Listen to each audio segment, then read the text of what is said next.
네, 안녕하십니까. 지오유 경영연구소 최혁진 대표입니다. 오늘 이 시간은 기업에서 중요하다고 생각하는 이 전자메일에 대해서 좀 알아보도록 하겠습니다. 여러분들 전자메일 상당히 업무상으로 중요합니다. 그런데 아직도 이러한 전자메일을 개인 포털메일을 이용해서 주고받는 형태, 그리고 명함에까지도 표기가 돼서 그러한 그 중요한 업무사항들이 개인 메일 포털 사이트로, 개인 메일 도메인을 통해서 이렇게 오고 주고감에 있어서 기업에서는 전혀 신경을 쓰지도 않고 또 기업에서의 어떤 메일을 자산으로서 인식을 하지 않는 형태가 많습니다. 아닙니다. 회사의 전자메일 역시 회사의 아주 중요한 자산으로서 회사의 브랜드 경영까지도 실천을 하고 지식경영 일반의 재반활동의 한 부분입니다. 그래서 여러분들은 아이디와 회사 도메인으로 조합된 메일을 사용해서 회사의 자산으로서 인식하고 또 브랜드 경영을 실천할 수 있는 기본적인 것을 반드시 실천을 해야 합니다. 자, 오늘 이 시간에 전자메일에 대한 기능을 간단히 설명해 드리겠습니다. 여러분들이 이렇게 전자메일을 클릭하다 보면요, 여러가지 그러한 내용들이 이렇게 들어오는데요. 보통 여러분들이 요즘은 모르겠습니다. 회사 정책에 따라서 개인 메일도 내부 그룹웨어를 통해서 같이 보게끔 하는 경우도 있습니다. 그래서 저희들은 모든 그 사례를 조사를 해서 이와 같은 기능도 포함을 시켜놨습니다. 예를 들어서 포털메일 팝3 등록을 통해서 여러분들이 기존에 있는 개인 메일들도 등록을 해서 회사의 메일과 개인의 메일도 같이 볼 수 있게끔 편의성을 제공을 했고요. 그렇다 보니까 이렇게 메일이 섞여서 들어올 가능성이 있어서 여러가지 보관함을 생성을 해서 자동 분류를 이용한 개인 메일과 회사 메일을 자동 분류할 수 있는 그런 옵션도 만들어 놓게 제공이 되어 있습니다. 그래서 여기 보시면 수신 메일 자동 분류라는 기능이 있고요. 보관함 설정이라는 기능도 있습니다. 그리고 편지 송수신에 관한 설정이 있고요. 이 편지 송수신 설정은 이렇게 보이는 어떤 옵션입니다. 디스플레이 옵션이나 또 보안의 이중 보안 설정 같은 경우도 이렇게 되어 있고요. 그 다음에 부재중답 같은 경우는 여러분들이 외근 중이거나 외출 중이나 장기간 휴가 중일 때 상대방한테 메일이 왔었을 때 잠시 외출 중이다든가 외근 중이다든가 이러한 자기 상태를 이렇게 보낼 수 있는 옵션이 되겠죠.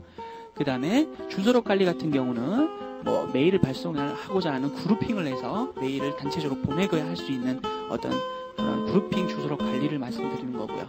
이 스팸 메일 같은 경우는 상당히 저희 회사가 잘 되어 있습니다. 그래서 거의 스팸 메일이 들어올 가능성은 없는데요. 만약 들어오더라도 관리자 차원에서 아니면 개인 차원에서 스팸 메일을 차단할 수 있는 옵션이 아주 잘 되어 있고요. 그 다음 서명 설정은 여러분들이 메일을 보낼 때 맨 마지막에 어떤 분들은 명함을 스캔받아서 올리시는 분들이 있고 아니면 회사의 어떤 직책이나 직위, 그 다음에 회사의 간단한 광고 문구를 이렇게 서명 양식을 통해서 올리시는 분들도 있습니다. 그리고 수신 메일 자동 분류는 아까 좀 말씀드렸고요. EML 업로드 같은 경우는 PC에 있는 어떤 이메일 관련 파일을 서버로 또 업로드할 수 있는 기능입니다. 자, 여러분들이 또 가장 중요시 볼 내용들은 요즘 전자메일에 첨부된 파일이 굉장히 용량이 요즘 이 대용량 파일로 변하고 있는 걸 알 수 있죠. 특히 이 그룹웨어라는 시스템은 상당히 제공하는 회사에서 용량에 대해서 상당히 크리티컬하게 접근을 합니다.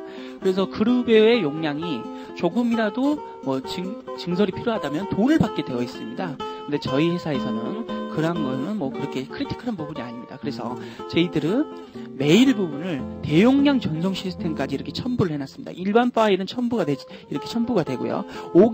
10MB가 넘고 5기가 정도, 10MB에서 5기가 정도의 파일은 이 대용량, 빅 파일 업로드 프로그램을 통해서 이렇게 대용량도 전송이 될 수 있다는 게 타사와의 강력한 차별력입니다. 또한 여러분들이 제일 업무를 할 때 중요시 생각할 게 있습니다. 여러분들 보통 회사 메일을 제공을 한다고 했었을 때 그 인적 자원이 그 일을 하면서 대관 업무를 할 때 개인 메일로 다 이렇게 등록을 해놓죠. 근데 그분이 퇴사를 해버렸습니다. 퇴사를 했었을 때 그분한테 들어오던 메일이 순식간에 다 없어져 버리거나 들어오지 않는 경험을 여러분들이 하고 있을 겁니다. 그러면 당분간 또 사람들은 찾게 되죠. 왜 메일이 들어오던 게 들어오지 않냐 했었을 때 그분 계정이 삭제가 돼서 다시 등록을 해야 하는 이러한 불편한 방식이 불편한 그런 사례가 있는데요. 그럴 경우에 차라리 어떤 직무에 관한 대표 메일을 설정을 함으로써 이 대표 메일을 설정을 해서 그 대표 메일은 이러한 사람들이 다 받을 수 있게 구성원을 다 입력을 해놓는다면 일부 구성원이 퇴사를 하더라도 그 메일에 대해서는 대표 메일로 계속 수신이 되기 때문에 메일이 중간에 끊긴다거나 어떻게 삭제가 된다거나 누락되는 요소가 전혀 없습니다. 이러한 부분이 여러분들의 회사 메일 자산으로서 지식경영의 자산으로서 유지할 수 있는 아주 중요한 기능들이 되는 겁니다.